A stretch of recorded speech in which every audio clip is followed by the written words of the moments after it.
So our weather here in the last 4 weeks has been pretty atrocious. We've had a lot of storms coming in off the Atlantic, and it's been particularly windy. However, this coming week looks like the first time we're actually going to have a slack high pressure over us, and we should get it for about a week. So that should be enough to go around and vape all our hives with oxalic acid.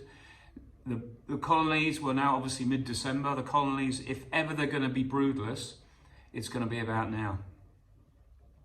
So it is the best time to get out there and treat your colonies with vaporized oxalic acid. It's going to take me 2 or 3 days because the problem is it's a little bit cold still in the mornings, but I like the colonies to be nearly flying so that the colony is moving and that cluster is loose. What we don't want is to be treating our bees when they're tightly packed so the oxalic acid doesn't get into the colony. So the bonus you get this time of year is the fact that the cluster is loose, the oxalic acid penetrates on every bee and everything gets coated inside that hive. But also they are broodless, so all the varroa are phoretic. They're either on the bees or somewhere in the colony crawling in and out the cells, but they are in the right place for the oxalic acid to do their trick. You probably remember in the summer I used these cages by Apimo, a Italian company, and I'm going to do a video on these and what I did, how I did it, when I did it, and show some of the results. That's going to be done in the next few days, I hope. But there is a lot to do this winter. The news I have is that I'm going to be building here a extraction unit, a workshop, and everything I need to include a warming room, a big enough workshop to get my truck in, to unload honey supers, to do everything I need to do. It's a little bit difficult to explain, and I don't know whether I'll have the right to build here yet because the land I want to build on is next to my house, which is logical, perfect place, but it is actually agricultural land. Now, the way the French system works is you have to put in an application to change the designation of the land. In other words, at the moment, it's designated non-constructive, but it's agricultural land and it's not in a zone that is near historic buildings or has anything that would otherwise stop it changing its urbanized status. So what I'm doing is I'm asking for a certificate of urbanism. That's what they call it in French, a certificate d'urbanisme. So I put an application in for a 300 square meter building. It's going to be an agricultural building, and I'm going to buy it from one of the many companies that do exactly that. So it's going to look like a farmer's cowshed. I will be hopefully able to get the right to build on that land because it's got another building next to it already, and it's not in a huge open field. It's already next to an adjacent building, but also I need somewhere to, in the long term, to extract my honey and to be able to work from there. I want to encompass a workshop where I can do waxwork, candles, making foundation. I want a warming room that is going to be well insulated. I want an extraction unit that's big enough to cope with everything I want if I expand. And I want it designated as a workshop.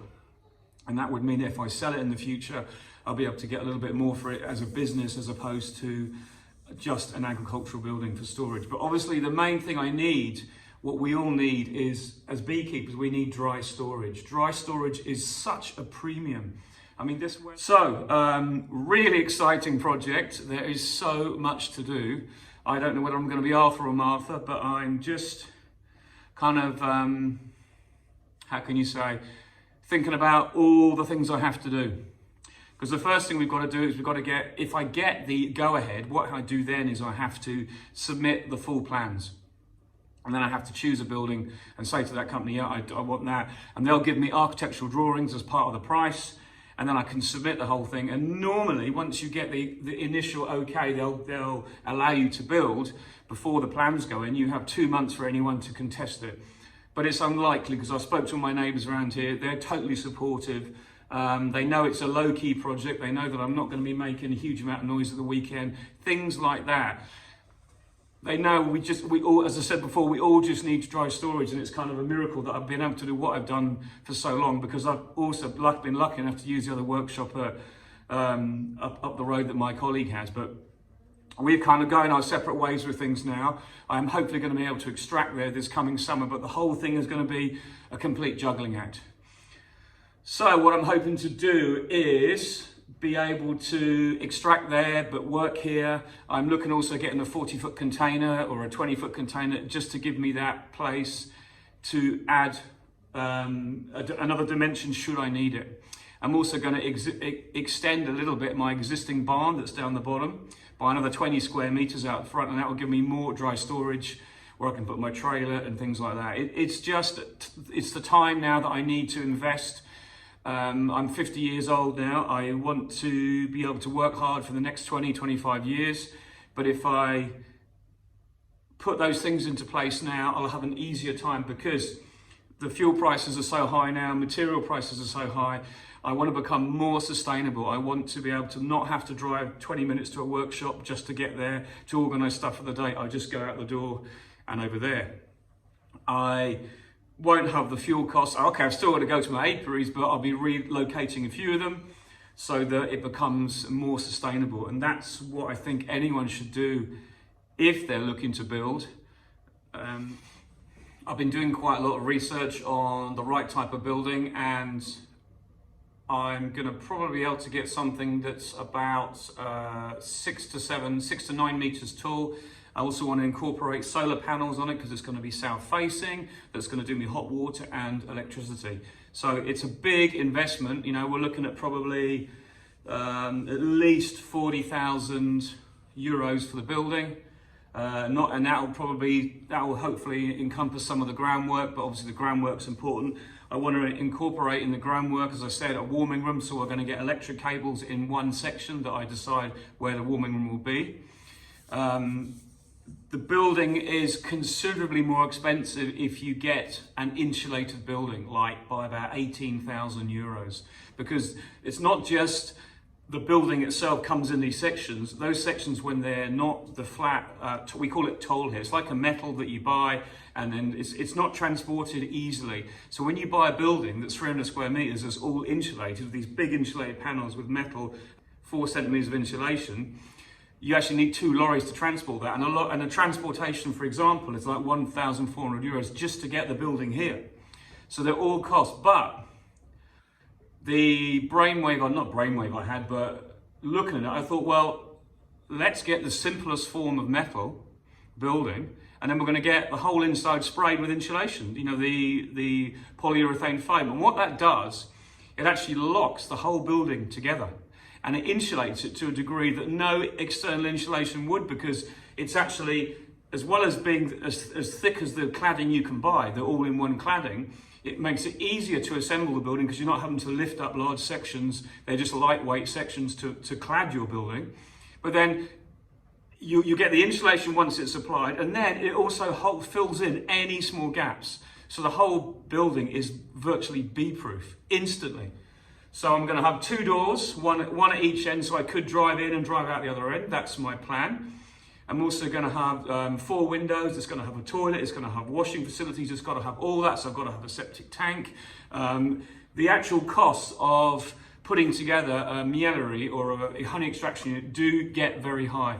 And it's going to be a lot of money to spend, but it's an investment.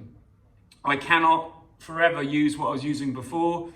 I have to be realistic. I've got to create something myself. But because of that, I'll have the space to expand and be able to have a proper unit where I can treat honey afterwards. I can mature it, I can bottle it, I can do all of that in a separate area. And then when I finished, I can leave that area and come back to it after.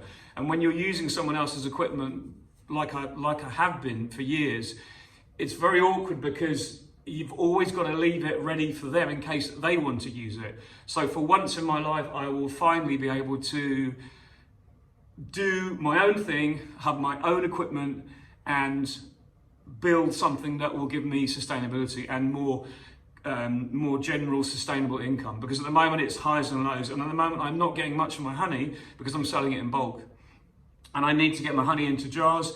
Then I'm going to consider mail order postage of honey pots, because there's a market for it. I know several friends who professional beekeepers, all they're doing now is sending out hampers, they're sending out candles, they're sending out jars of honey, and people want it. People are prepared to pay for it because it's a good product delivered in a timely fashion, and it looks fantastic and it tastes amazing. As you know, all our honey is genuine.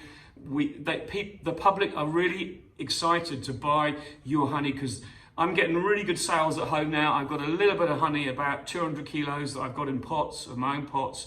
They're the basic plastic pots that we have here in France, but it's selling really well. And it just shows that it gives you that little lift, because the comments people make about your own honey, and especially in times of the winter when they want to feel they're eating a product that's got health benefits in it, which we all know honey has, it just gives you that lift. It's just lovely when someone comes around and buys 50 euros of honey, and they walk away and they seem really happy, and it's nothing better than doing that.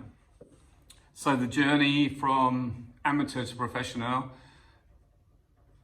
I did in a talk for the Three Rivers Beekeepers Association Ireland, is going to be personified more in what I'm going to do down the garden here, and because that's where the building will be. Where you've seen me film lots of times, I will be building in that place, and I will probably move all the bees I have there.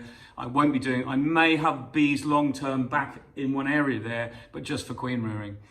But as many of you know already, it's actually so much easier not to have bees on site, because if you've got bees within a mile, as soon as you start extracting honey late summer, you create major issues for yourself. So that's my plan, is to have that pretty much bee free, which will actually probably keep my neighbours even happy, because I mentioned before one of them is pretty allergic. So the journey I'm going to take will be completely transparent on this YouTube channel. It's going to be all up there, so you can see me do it bit by bit, and I'm going to show you how I build the inside, how I do. It's a kit building. So we're going to be buying a kit building. I'm going to get help in as and when I need it, for example, to erect it. But the building, for example, you build all the beams yourself on the ground, and you get all your groundwork done. And when everything's ready, you basically put it up within 2 days, and most of it is done in two or 3 days. So I might get help in for that kind of thing. But I've got a lot of people I know who have their own buildings, and I'm very open to hear any ideas. If I will say to people out there, if there's something they've done in their beekeeping unit that they found, a particular thing they've incorporated in what they built has made a big difference to them, I'd like to hear about it. So if you want to add any comments, do so. I'm always open to ideas. I'm always grateful for anyone who comments on the channel. But it's going to be a major lot of work. So I've got to get my finger out. I've got to get everything organized. That's why I'm starting to do my frames in here, because I'm going to be saving a bit of money by not traveling. I'm just trying to get myself. The thing is, when you get offered the chance to do your work somewhere else where you can leave it and come back to it, you do it. But I've got places here that I don't do anything with over the winter, and it's just empty. So for example, my bottom shed already that you've seen me filming, I've already given that a massive makeover. I've cleared stuff out I don't use. I've used the space more widely. I've stacked the hives higher, so I've got more in it. And I'm actually, as I said before, I'm going to actually extend out the front of it to create more dry storage. That'll just be like an overhang, or a lean-to, we call it. But that'll just keep the wind and rain off the front, and then give me more dry storage, so I can put a trailer there, a cement mixer, for example. It's another area that increases my capacity. And it's very interesting when you see established beekeeping families, how they already have a workshop and they couldn't work without it. But I've been using a workshop, and now I need to build my own. There's no doubt, as I said in my talk you cannot do everything at home after a certain amount of time. You have to have that add-on capacity. So that's what I've got to create, and that's what's going to be great fun, because it's a huge challenge. But I'm so grateful that I was able to use my colleague's workshop before, because I had a chance to feel for myself what you need. So I've got a pretty good idea, But there's always options. We've got to look at manual handling. We've got to look at access. We've got to look at, there's just like endless things I could list. But as I say, we've got time now. So in the terms of a time scale, I'm going to be doing beekeeping normally this spring and summer, but I'll hopefully have the plans submitted, and I'll probably purchase the building during early to midsummer.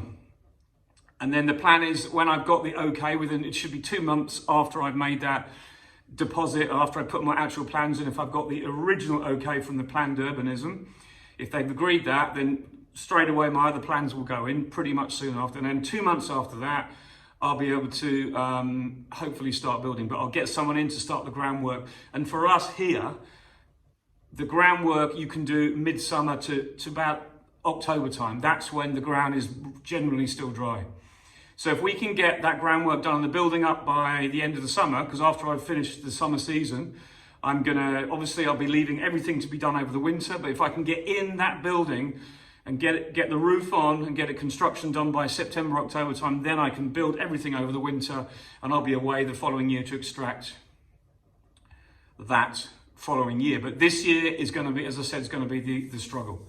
But that's the timescale I'm looking at. That's what I have to be realistic about. You can't just buy a building and expect it to go up.